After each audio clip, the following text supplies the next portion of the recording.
तमिलनाडु के मध्यम वर्गीय परिवार में जन्म लेने वाले एक बालक का यह सपना था कि वह एक दिन पायलट बनकर आसमान की अनंत ऊंचाइयों को नापे।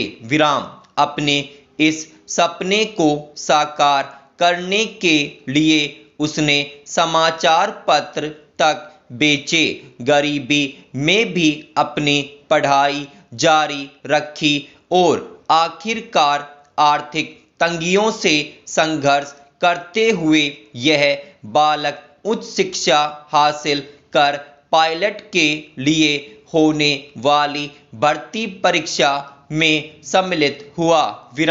उस परीक्षा में उत्तीर्ण होने के बाद भी उसका चयन नहीं हो सका, क्योंकि उस परीक्षा के द्वारा केवल 8 पायलटों का चयन होना था और सफल अभ्यर्थियों की सूची में उस बालक का स्थान 9वां था। इस घटना से उसे थोड़ी निराशा हुई, पर उसने हार नहीं मानी। उसके दृढ़ निश्चय का ही कमाल था कि एक दिन उसने सफलता की ऐसी बुलंदियां हासिल की जिनके सामने सामान्य पायलटों की उड़ानें अत्यंत तुच्छ नजर आती है। उस व्यक्ति ने भारत को अनेक मिसाइलें प्रदान कर इसे सामरिक दृष्टि से इतना संपन्न कर दिया कि पूरी दुनिया उसे मिसाइल मैन के नाम से जानने लगी।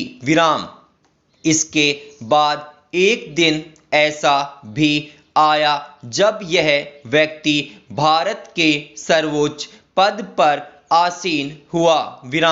चमत्कारी प्रतिभा का धनी वह व्यक्ति कोई और नहीं बल्कि भारत के 11वें राष्ट्रपति रह चुके डॉक्टर APJ अब्दुल कलाम थे, जिनकी जीवन गाथा किसी रोचक उपन्यास की कथा से कम नहीं थी।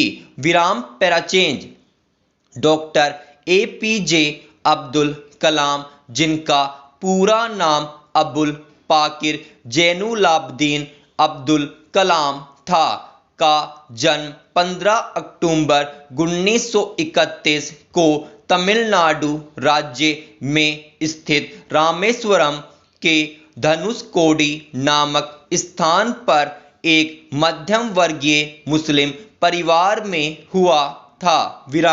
वे अपने पिता के साथ मस्जिद में नमाज पढ़ने जाते हुए रास्ते में पड़ने वाले शिव मंदिर में भी माथा टेक कर अपनी श्रद्धा को व्यक्त करते थे।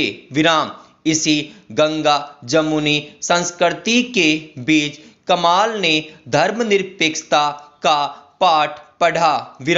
उनके परिवार की आर्थिक स्थिति ठीक नहीं थी, इसलिए उन्हें अपनी पढ़ाई पूरी करने एवं घर के खर्चे में योगदान के लिए समाचार पत्र बेचने पड़ते थे। पैराचेंज इसी तरह संघर्ष करते हुए प्रारंभिक शिक्षा रामेश्वरम के प्राथमिक स्कूल से प्राप्त करने के बाद उन्होंने रामानाथपुरम के स्वर्ड्स हाई स्कूल से मैट्रिकुलेशन किया। इसके बाद वे उच्च शिक्षा के लिए तिरुचिरापल्ली चले गए। वहां के सेंट जोसेफ कॉलेज से उन्होंने BSc की उपाधि प्राप्त की।